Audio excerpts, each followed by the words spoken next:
sometimes a really good idea comes along and I think we just got to talk about this. And that's why I've asked Heather Reid here today to talk about Repair Together. I'm so glad to meet you. Thanks for having me. This is a really wonderful initiative. Can you give me your sort of elevator speech about what it's all about? Yeah, we take devices that are donated from the public and we refurbish them to make new devices for marginalized communities in Kingston, Ontario and surrounding. Okay, devices. We have computers, tablets, phones, desktops, and accessories. We basically get a way for connectivity for people who can't afford any devices. Okay, and I know you were playing with Yeah. Ray. Yeah. That just amazed me. There's a computer on your wrist. Yeah, this is a smartwatch.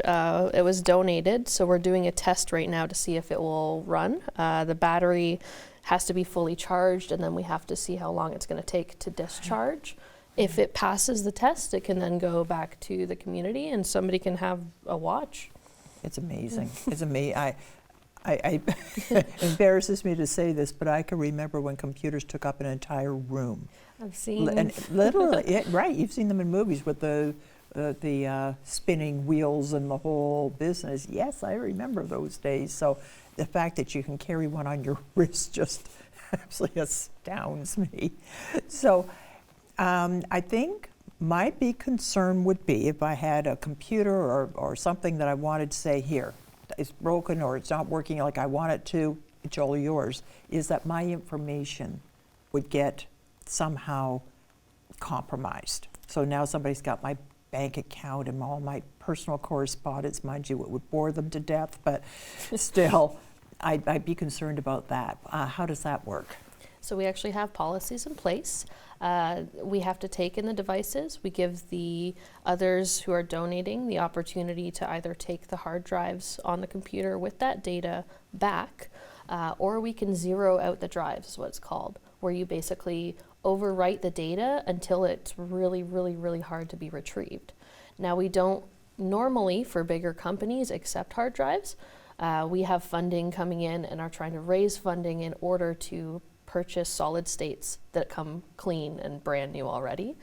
Okay. In that sense, you don't have to worry about your data. You have the opportunity to take back your hard drive before it's even gone. Yeah. Okay. That relieves my, yeah, because that would be a concern, that suddenly, you know, your bank account's getting drained, and yeah, because of that. So that's good to know that that's all bad. You said there's government regulations about that. Yeah, actually for the government regulations, they require you to write a drive over at least 8 times before it can be considered almost impossible to take data back and find it. Good enough, good enough. So that's the one side of it. So you take in, then you've got a team of, are they volunteers or just people who like tinkering with computers and electronics, right? It's a little bit of both. All right. I'm currently in a computer systems technician program at St. Lawrence College. My friends that I've made in the class, we needed a little bit more hands-on experience with the tech. So they wanted to join along once it started going, and now we have first-year students coming in as well, asking to volunteer, along with some people out in the public and in the school. That is, so they do all the technical work and get them so that they're really new. Yep. Yeah, really refurbished, I guess is the right term. Yeah. Okay. And then there's the other side of it, and that's the people who get these devices. Who is it that you, and it's free? They get them free? They are free. They are free, all right. So who are these people? So we have Dan Mirandin, Robin Kennedy, and my spouse, Braden Ryman. We are the 4 core team, and then we also have app developers. We have Sabrina and Krisha as well. There are core 6. We are the ones that take the main load of the entirety of the program, and then the volunteers can just take what we have brought in from donations. We show them how to do things. We have instructions on how to disassemble and how to put stuff together, how to install operating systems, and then that again can be taken into the actual program that they're going to school for to learn more hands-on experience.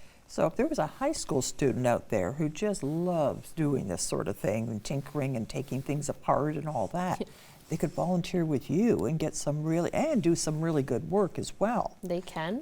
We are working into the fine lines of the legalities of stuff to get it going as to how to implement a high school program co-op to have them also be able to use that as volunteer hours. Okay. So you have this gang of volunteers and they get them so they're like refurbished, practically new.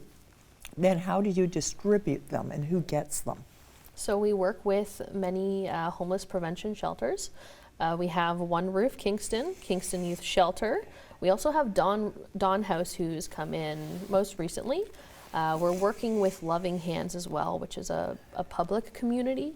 So what we'll do is we'll have these devices ready to go, message them that their pickup is available, and they can have their volunteers come and pick up the devices. So it goes straight from us to the actual companies that are needing the devices. And that they make sure that they get to the right Yes. people who will use them and need them.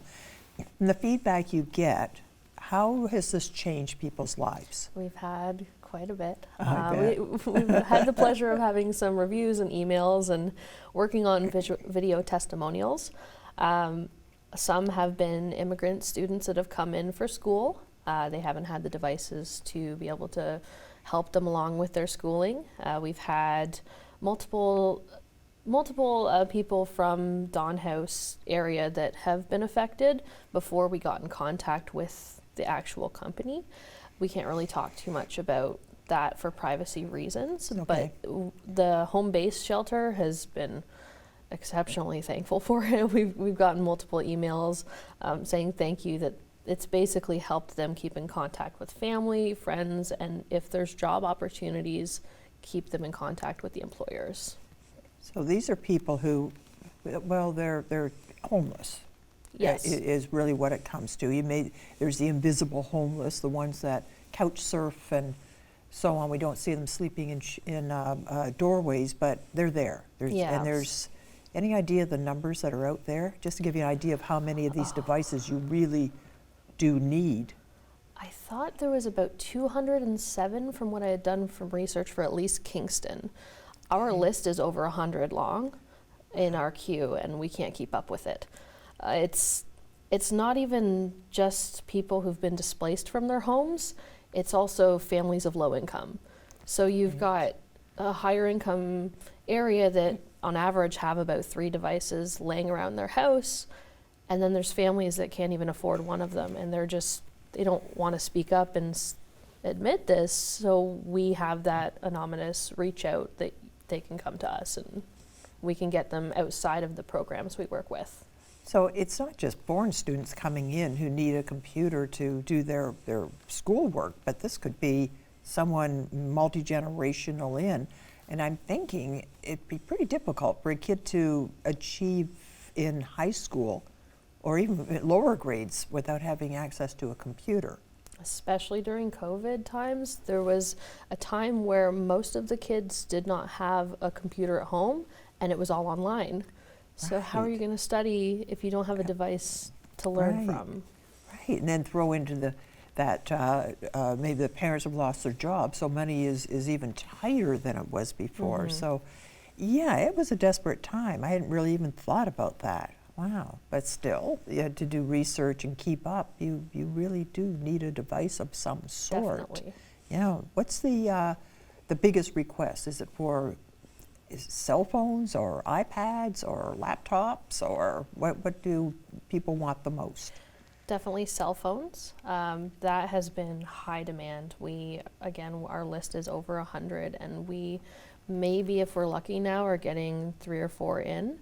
We're hoping that's going to change. We have a couple local companies that are tech refurbishing companies, but they're for profit and looking to donate, where we can now be that middleman before it goes to e-waste. We can just say, hey, give us this, and we will give it back to the community, and you don't have to pay for e-waste disposal. Wow, so it's a win-win for everybody. Oh, absolutely. It's a wonderful idea. So we're looking for volunteers who can fix computers. We're looking for dig through your drawers and your closets and see what you've got in there, talking to you. And then you probably use some money too, I'm going to guess. We're in the, so we have, right now, we had a pitch competition through the city of Kingston at St. Lawrence College. So we recently won a $1,000 grant, and that's going straight to hardware parts. And then in March, we have another pitch, which could get us anywhere from $2,500 to $5,000. Nice. So we currently have some money, but we're always looking for like a couple dollars here and there. It's always welcome. We have to buy chargers and certain kits for people to be able to fix these devices, hard drives, RAM, sometimes keyboard replacement pieces. It does add up, but like we're 100% clear on where it's all going, so. It's amazing. Well, I just can't say enough about this. Congratulations. Thank you so much for coming in. And if people want to know more, how can they get a hold of you? contact@repairtogether.com. Sorry, .org. .org, okay. .org, yes. Repairtogether.org. Repairtogether.org, yes. Thank you so much, Heather. Thank you.